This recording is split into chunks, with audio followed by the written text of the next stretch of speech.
오늘은 허드렛 일이라는 제목으로 함께 하나님의 말씀을 나누도록 하겠습니다.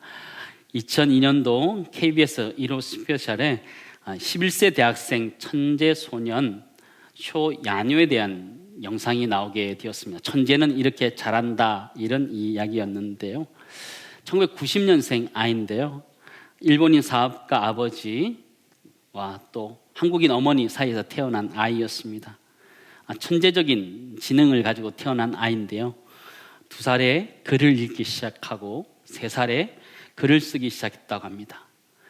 그 정도는 우리 애들도 다 한다 그러시는 것 같아요. 그죠? 4살에 피아노를 치고 5살에 작곡을 했다고 합니다. 놀라지 않습니다. 왜 그 정도? 우리 조기교육의 위력으로 그 정도 우린 다 한다 이런 것 같은데요. IQ가 138 이상 아이들이 들어갈 수 있는 영재학교가 있는데 미리암 학교라고 하는데 그곳에 조기 입학을 하게 됩니다. 들어갈 때 지능검사를 하게 되는데 지능검사 결과 측정 불가 이렇게 나왔습니다. IQ가 몇인지 알 수가 없다는 거지. 그의 IQ가 200 이상이다라는 것들을 이야기하는 것이었는데요. 그래도 우리는 놀라지 않습니다. 그죠? 그가 200이지 그런 거지요. 8살 때 SAT라고 1600점 만점에 1500점을 맞고요. 그가 9살에 시카고에 있는 로일라 대학에 들어가게 됩니다. 들어갈 수 있지. 그런 거죠. 그죠? 그가 12살 되었을 때 시카고에 있는 의학 전문 대학원에 들어가는데요. 박사과정을 2개를 하는 거예요. 12살에. 생물학 박사와 함께 의학 박사를 함께 따는 프로그램에 들어가서 이 아이가 잘하게 되는데요. 이 아이가 커서 이제 지금 30살이 넘어서 이 시카고 대학교 부속병원에서 소아과 신경과 의사로 근무하고 있습니다. 그가 자랐던 걸 생각하면 그의 행보가 너무 일반적이다 생각할 수 있습니다. 근데 그는 노벨상을 위해서 따로 연구를 하고 이런 것보다는 현장에서 환자들을 돌아보면서 그들을 도와주는 것이 자신이 정말 행복해서 하는 일이다, 그렇게 고백하고 있었습니다. 그 이유가 무엇인가 물어봤더니 그는 자신의 시간들을 희생하고 이렇게 해서 어려운 사람들을 돕는 것, 그것이 기독교 신앙이기 때문이다, 이렇게 이야기하기도 했습니다. 그런데 이 부모님들은 이 아이를 너무 평범하게 키우셨어요. 허드렛 일들을 그가 하도록 그냥 내비두었어요. 이 가정은 토끼를 길렀는데요. 여러분, 토끼가 배설을 굉장히 자주 합니다. 그 냄새가 아주 고약합니다. 여러분 집에서 개나 고양이 키워보시죠? 키울만 하시지요? 네. 처음에 아이들이 키우자 그럴 때 우리는 뭐라 그래요? 절대로 안 된다 그래요. 왜 그러죠? 그거 관리하기 쉽지 않다, 그렇게 얘기해요. 그럼 아이들이 뭐라 그래요? 내가 다 하겠다 그래요. 어떻게 됐나요? 애들이 다 하기는요, 모두 다 엄마 아빠 일이 되면서 어려웠잖아요. 근데 이 가정은 그 엄마 아빠와 이 아이가 서로 돌아가면서 열심히 청소하면서 지냈다 그래요. 그 일까지 다 했던 거죠. 천재 소년인데도 불구하고. 또 아버지는 이 아이를 데리고 노숙자 임시 숙소에 가서 그것을 청소하고 또 화장실도 청소하는 일을 했다라고 그렇게 영상은 우리들에게 말해주고 있었는데요. 그 영상을 보면서 드는 생각이 좀 있는데 여러분은 어떤 생각이 좀 드세요? 여러분이 이 쇼야누라는 아이의 부모님이라면 이 아이를 어떻게 키웠을 것 같아요? 여러분이 이 아이의 부모라면, 아빠라면, 엄마라면 어떻게 키우셨을 것 같아요? 우리 한국은 이렇게 키웠을 것 같아요. 너는 공부만 해라. 나머지 허드렛 일은 다 내가 하마. 그랬을 것 같아요. 근데 이 아이는 좀 다르게 키웠던 것 같아요. 근데 허드렛 일이 사실은 굉장히 중요해요. 살아가는 데 있어서 그 일을 통해서 조그마한 것들을 하나하나 배워가기 때문이지요. 여러분, 축구 선수가 되기 위해서 가장 먼저 하는 일이 뭔 것 같아요? 가면 주전자에 물 떠오는 것부터 배웁니다. 공을 차는 걸 배우는 게 아니고 주전자에 물 떠오는 것도 배우죠. 자, 어렸을 때에 명절이 되고 이러면 그 무술 영화들을 굉장히 많이 했던 것 같아요. 그러면 아주 고수에게 무술을 배우러 가면 뭐부터 시켜요? 물 떠오는 것부터 시킵니다. 아주 혹독하게 배우죠. 근데 알고 보면 그것이 무술을 하는 데 있어서 아주 기초적인 것이 된다는 것을 우리는 알고 있어요. 오늘 성경에 나오는 기드온 족속이라는 이 사람들, 가나안 족속인데 이스라엘 공동체 가운데 편입되어서 허드렛 일을 하게 됩니다. 나무를 패고 또 물을 깃는 그 일들을 하고 있는 장면인데요. 여러분, 허드렛 일이라는 것이 무엇이에요? 중요하지 않는 일이에요. 누구도 잘 기억하지 못하는 거예요. 일을 해도 했다고 생색낼 수도 없는 그런 일들을 하게 되는 것이죠. 오늘 이 기브온 족속의 이 허드렛 일의 이 사건을 통해서 하나님 우리에게 주시는 말씀이 무엇인지 함께 나눌 수 있기를 간절히 소망합니다. 우리 16절, 17절 우리 함께 보도록 하겠습니다. 우리 같이 읽겠습니다. 그들과 조약을 맺은 후 사흘이 지나서야 그들이 이웃에서 자기들 중에 거주하는 자들이라 함을 들으니라. 이스라엘 자손이 행군하여 셋째 날에 그들의 여러 성읍에 이르렀으니 그들의 성읍들은 기브온과 그비라와 브에롯과 기럇 여아림이라. 그죠? 기브온 족속이 이스라엘 백성들에 대해 거짓말로 조약한 것이 3일 만에 들통나게 됩니다. 3일이라는 이 시간은 아주 짧은 시간을 의미하는 것이고 그 시간이 그들이 거짓말했던 것이 다 들통나게 됩니다. 이스라엘 백성들은 가나안에 들어와서 요단강을 건넌 다음에 그 다음에 여리고성을 점령하고 아이성을 점령해서 계속 가나안 땅을 치고 들어가고 있습니다. 기브온 족속들은 곧 그것이 자신들에게 닥칠 것을 알고 미리 그들을 속여서 조약을 맺어버립니다. 건드릴 수 없도록 만드는 것이지요. 지도를 한번 보여주시죠. 오른쪽 제일 위쪽에 보면 아이라는 곳이 아이성 있는 곳입니다. 거기서 약간 위쪽으로 올라가서 세겜이라는 곳에 가서 그들이 언약을 재갱신하게 됩니다. 그런 다음에 다시 아래쪽 파란색 부분으로 내려와서 기브온 족속의 곳으로 오게 되는 거죠. 그곳에 기브온과 그비라, 브에롯과 기럇 여아림이 있었다 이렇게 알려지고 그곳을 향해서 갔던 것이죠. 그런데 이스라엘 백성들에게 문제가 생긴 거예요. 그것이 무엇이냐면 이 족속들을 다 멸해야 되는데, 전멸시켜야 되는데 이들과 함께 조약을 맺은 거예요. 이렇게 할 수도 없고 저렇게 할 수도 없는, 정말 어떻게 할 수 없는 상황 속에 빠져 있는 이들의 모습을 보게 되고 이들의 혼돈 속에 빠지게 됩니다. 회중들이 족장들에게 원망을 쏟았다 이렇게 표현하고 있습니다. 18절 19절 말씀 보시기 바랍니다. 그러나 회중 족장들이 이스라엘 하나님 여호와로 그들에게 맹세했기 때문에, 어떻게 맹세했다 그래요? 이스라엘의 하나님 여호와로 그들에게 맹세했기 때문에 이스라엘 자손이 그들을 치지 못한지라. 그러므로 회중이 다 족장들을 원망하니 모든 족장이 온 회중에게 이르되 우리가 이스라엘의 하나님 여호와로 그들에게 맹세하였은즉 이제 그들을 건드리지 못하리라. 그렇게 말하고 있는 것이죠. 회중들이 족장들에게 막 원망을 하는 거예요. 그런데 그 원망을 들어줄 수가 없는 거예요. 왜냐하면 하나님의 이름으로 조약을 맺었기 때문에 그들 칠 수 없다, 이렇게 할 수도 없고 저렇게 할 수 없다, 이렇게 이야기하는 거예요. 가나안 족속이지만 이 기브온 족속의 전략은 정확하게 맞아떨어지게 됩니다. 이스라엘 백성들이 그들을 건드리지 못하는 그런 일이 일어나게 되는 거예요. 그런데 사실 기브온의 입장에서 보면 조약을 잘 맺은 건가? 저는 볼 때 이게 정말 조약을 잘 맺은 건가? 그런 생각이 됩니다. 왜냐하면 조약을 맺은 결과 그들이 허드렛 일을 하기 때문이에요. 나무를 패며 물깃는 자가 되어버리기 때문에 정말 잘했던 건가? 그런 생각이 듭니다. 21절 말씀 보시기 바랍니다.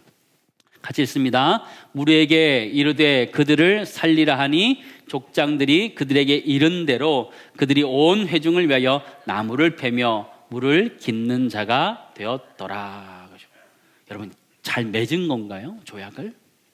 도리어 이스라엘 백성들의 종이 되어서 그들을 위해서 나무를 패며 물을 깃는 자가 됐는데 정말 잘한 걸까요? 차라리 열심히 싸우고 전사하는 게 더 나은 게 아닌가요?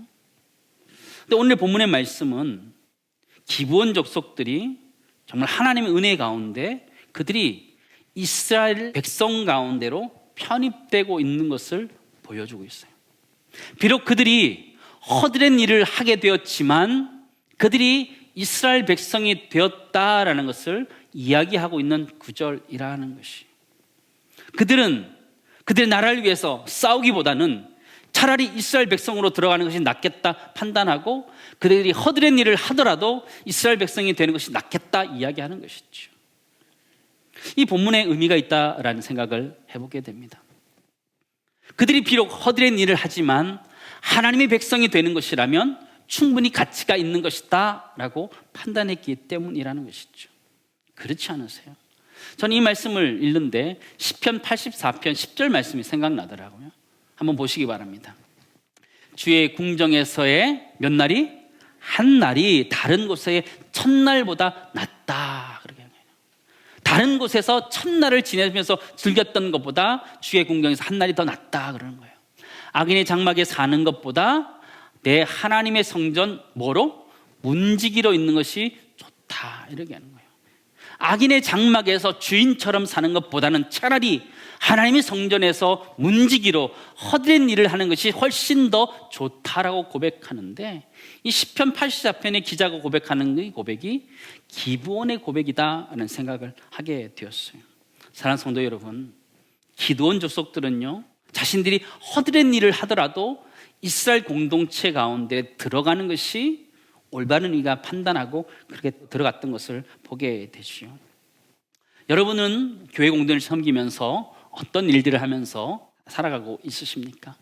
때로는 신앙의 공동체 가운데 우리는 허드렛 일을 하면서 신앙의 공동체를 섬길 수 있어요. 그러나 더 중요한 것은 내가 헛된 일을 하느냐가 중요한 것이 아니라 내가 지금 이스라엘 공동체 가운데, 신앙의 공동체 가운데 들어있느냐가 훨씬 더 중요하다는 것을 잊지 마시기 바랍니다. 그러므로 우리가 신앙 공동체 안에 사는 헛된 일은 결단코 헛된 일이 아니다라는 것이에요.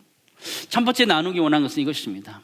신앙의 공동체에서 안에서 하는 아주 잡다한 일들, 남이 잘 알아주지 못하는 헛된 일들은 결단코 헛된 일이 아니다. 도리어 그것은 귀한 섬김이다라는 것을 우리는 알 필요가 있습니다. 신앙생활을 한다는 것은요, 여러 가지 수고와 헌신을 해야 되는 것을 의미하고 있습니다. 신앙생활을 하다 보면 헛된 일을 할 때가 있어요. 저 밑에 지하 주차장에서 매연을 맡으면서 안내하기도 하고요, 또 주보를 나눠주기도 하고, 남몰래 또 연습하고 또 애쓰고, 방송실에서, 카페에서, 또 재정부실에서, 또 식당에서 남몰래 헛된 일을 할 때가 있지요. 그러나 그것을 통해서 신앙의 공동체가 더 건강하게 세워지고 있다라고 하면 그 헛된 일은 결단코 헛된 일이 아니다라는 것을 우리는 알게 되는 것이죠. 비록 신앙의 공동체에서 우리가 그런 일을 하더라도 우리 마음속에 자존감은 있어야 되는 거예요. 아, 내가 하나님의 백성으로 기뻐하면서 감사하면서 이 일을 하구나, 내가 신앙의 공동체 안에 있구나라는 걸 깨달으면서 그 기쁨이 우리 모두에 있기를 간절히 소망합니다. 신앙이 자랄수록 여러분 교회 안에서 자그마한 섬김이라도 시작할 수 있기를 간절히 소망합니다. 이 기브온이라는 이 지역은요, 예루살렘에서 한 북서쪽으로 한 9km 떨어져 있다 이렇게 알려져 있는데, 여기에서 굉장히 유명한 일들이 몇 가지 나타나게 되는데요, 가장 유명한 것은 솔로몬이 그곳에서 1000번제를 드리는 일이 그 지역에서 있었습니다. 또 느헤미야 시대에는요, 성벽을 재건할 때 이 기브온 족속들이 함께 성벽을 재건하는 일에 합니다. 이 기브온 사건을 가만히 살펴보면 이 기브온 사건은 이스라엘 백성의 입장에서는 그들의 이스라엘 백성의 실패고 잘못이에요. 그러나 기브온 족속에서 입장에서 보면 그들은 극적인 구원을 받고 있는 것을 우리는 발견하게 돼요. 근데 그들이 어떻게 그렇게 극적인 구원을 받게 되었는지 성경은 명확하게 기록해 주고 있는데요, 24절 말씀 같이 읽도록 하겠습니다. 가시겠습니다.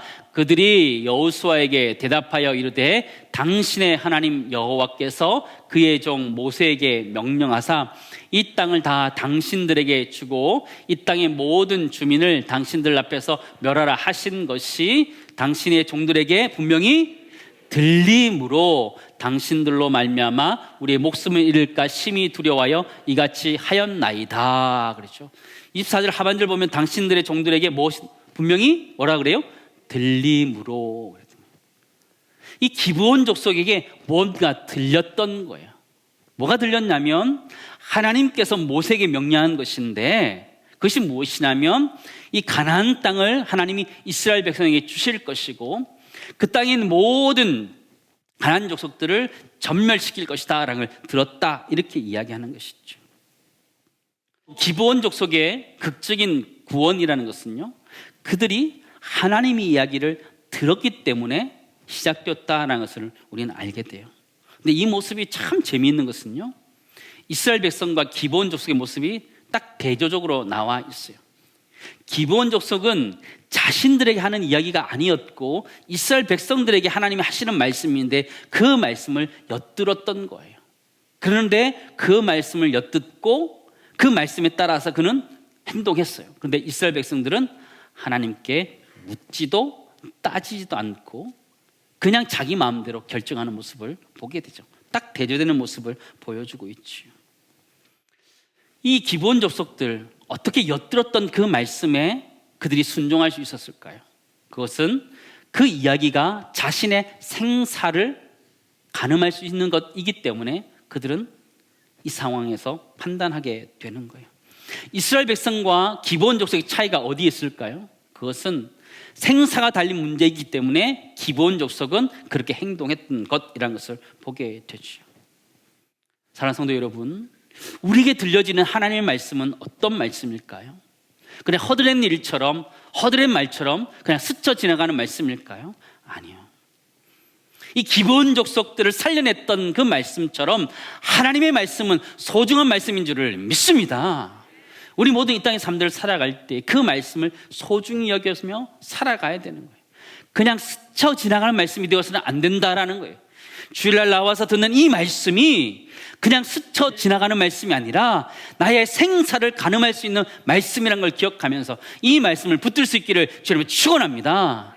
그리고 말씀을 묵상하셔야 돼요.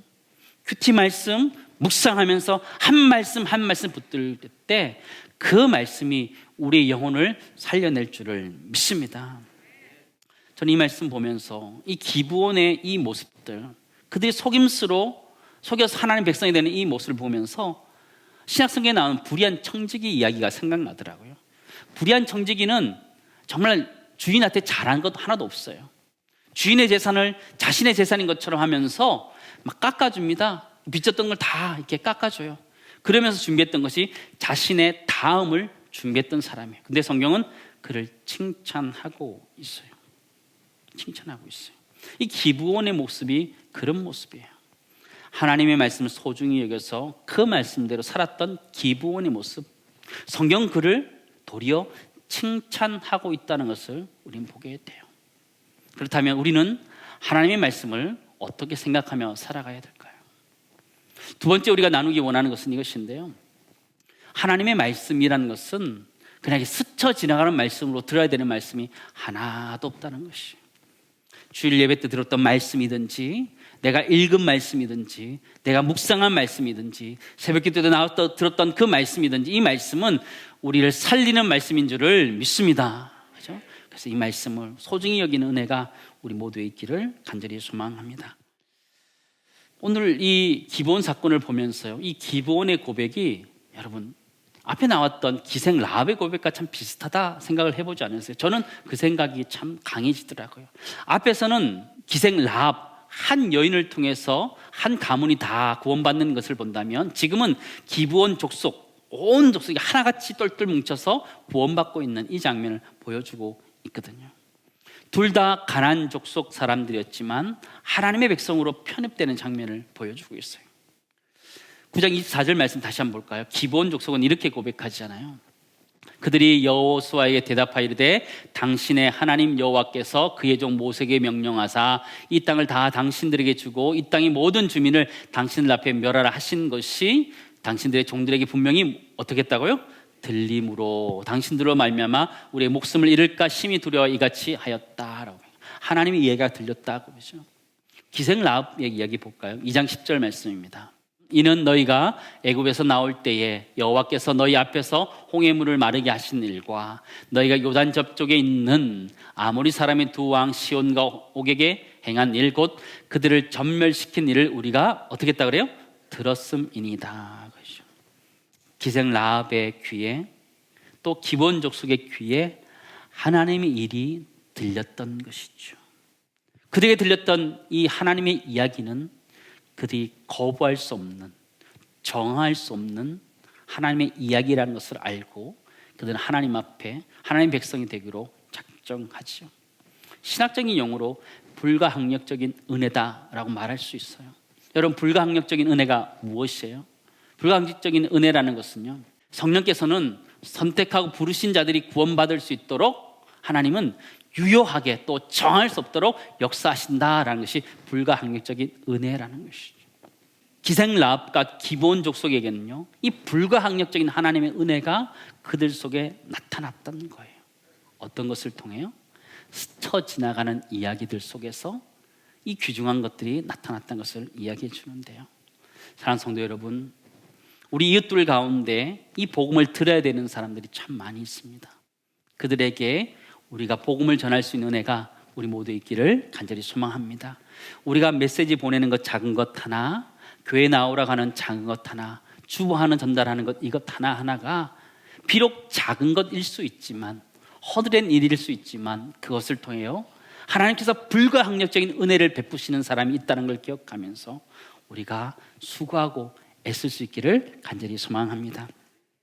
저는 이 말씀을 쭉 묵상하며 특별히 기브온 사건을 쭉 살펴보면서요, 성경이 정말 우리에게 하고자 하는 말씀이 무엇일까 너무너무 궁금해지는 거예요. 한번 생각해 보시기 바랍니다. 하나님이 이 사건을 통해 도대체 지금의 이 시대를 살아가는 우리들에게 하고자 하는 말씀이 무엇일까요? 단순히 기브온 족속이 속임수를 통해서 하나님의 백성이 되었다, 그 이야기만 하고 있는 것일까요? 그들이 불가항력적인 하나님 은혜 가운데 하나님의 백성이 되었다, 그 자체도 의미 있는 말씀이라 생각되어집니다. 그러나 이 말씀은 더 깊은 의미가 있다라는 생각을 해보게 돼요.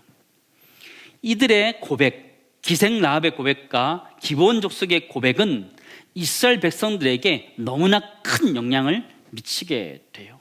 그것이 무엇일까요? 그들에게 믿음을 북돋는 일을 만드는 거거든요. 이 기브온의 사건은 특별히 하나님이 이렇게 메시지를 주는 것 같아요. 이스라엘 백성들은 하나님이 자신들의 약속하신 것이지만 그 약속하실 것을 도리어 누가 믿었다고요? 기브온이 믿었다, 그 얘기를 하고 있는 거예요. 이스라엘 백성들은 주저하면서 두려워하면서 그렇게 가나안 땅에 들어갔지만 엿듣게 되었던 그 기브온은 정확하게 그거 하나님께서 약속하신 것을 믿었다, 그 얘기를 하는 것이죠. 그 말은 도리어 이스라엘 백성들 하나님 묻고 있는 거예요. 기브온 족속도 믿었다라는 거예요. 가나안 족속도 믿었는데 왜 너희는 믿지 않느냐 물어보시는 거예요. 하나님이 택하신 백성인데 왜 나를 신뢰하지 않느냐 하나님 물으시는 거라. 이방 백성인 기브온 족속도 믿었는데 왜 너는 나를 신뢰하지 않느냐 물어보시는 거죠. 그 이야기는 지금의 시대를 살아가는 우리들에게도 똑같이 물어보시는 거예요. 왜 나를 의심하느냐 하는 우리에게 물어보시는 거예요. 무엇을 두려워하느냐 물어보시는 거예요. 하나님은 가나안 땅을 점령하라 말씀하셨는데 내 삶 가운데 두려워 떨고 있는 우리들에게 다시 한번 도전하시는 거예요. 기브온 족속도 하나님을 신뢰하고 나아갔는데 이스라엘 백성인 너희는 왜 하지 못하느냐 우리를 책망하고 있는 구절이라는 거예요. 사랑하는 성도 여러분, 불순종하는 이스라엘 백성이 되기를 원하십니까? 아니면 헛된 일을 하면서까지라도 이스라엘 백성이 되고자 했던 이 기브온 족속이 되기를 원하십니까? 혈통이 중요하지 않아요. 혈통이 중요하지 않아요. 로마서 9장 7절 8절 말씀 보시기 바랍니다. 우리 같이 읽겠습니다. 또한 아브라함의 씨가 다 그의 자녀가 아니라 오직 이삭으로부터 난 자라야 내 씨라 불리리라 하셨으니 곧 육신의 자녀가 하나님의 자녀가 아니요 오직 약속의 자녀가 씨로 여김을 받느니라. 그냥 아브라함의 자손으로 태어났다고 해서 아브라함의 자손이 아니다라는 것이, 약속을 지키면서 약속 가운데 태어난 사람이 하나님의 자녀다 이야기하는 거예요. 그 말은 하나님의 백성으로 선택받은 우리 그것 자체로도 의미가 있지만 더 중요한 것은 내가 하나님의 백성답게 살아가는 것이 훨씬 더 중요하다, 그 이야기를 하고 있다는 것이죠. 사랑하는 성도 여러분, 우리가 그리스도인이 된 것 너무나 소중한 것이고 특별한 것입니다. 그러나 지금의 시대를 살아감에 있어서 훨씬 더 중요한 것은 내가 그리스도인답게 살아가는 것이 훨씬 더 중요하다는 것이죠. 우리는 내가 어렸을 때부터 신앙생활을 했다, 모태신앙이다, 내가 유아세를 받았다라고 말하는 그것을 자랑하기보다는 내가 지금 그리스도인답게 살아가고 있는 것을 자부심을 느끼며 살아가는 것이 훨씬 더 중요하다는 것이죠. 내가 하나님의 말씀을 붙들고 그 말씀대로 살기로 발버둥치는 것이 훨씬 더 중요하고 가치 있는 것이다. 성경 우리들에게 그렇게 말씀하고 있는 것이죠. 사랑하는 성도 여러분, 그리스도인이 된 것은 특권이에요. 그러나 그리스도인으로 살아간다는 것은 또 다른 하나님의 백성의 의무라는 것을 잊지 마시기 바랍니다. 우리에게는 그 두 가지가 있는 거거든요. 이제 말씀을 정리하면서 세 번째 나누기 원하는 것은 이것입니다. 우리에게는 두 가지가 있는 거예요. 그 두 가지가 무엇이냐면 하나님의 자녀로서의 특권도 있어요. 그러나 하나님 자녀로서의 의무도 있다라는 것이죠. 내가 이 땅에 하나님의 백성으로 선택받은 것 의미 있지만 또 내가 이 땅 가운데 하나님 백성답게 그리스도의 제자답게 하나님 자녀답게 살아가야 되는 의무도 있다라는 것을 우리 모두가 잊지 않을 수 있기를 간절히 소망합니다. 우리는 구원받은 하나님의 백성이지요. 세상으로부터 부름받은 하나님의 백성이죠. 그러나 또한 세상으로 보냄받은 그리스도의 제자들이라는 걸 기억하면서 그리스도의 제자들답게 하나님의 자녀답게 살아가는 은혜가 우리 모두 있기를 간절히 소망합니다.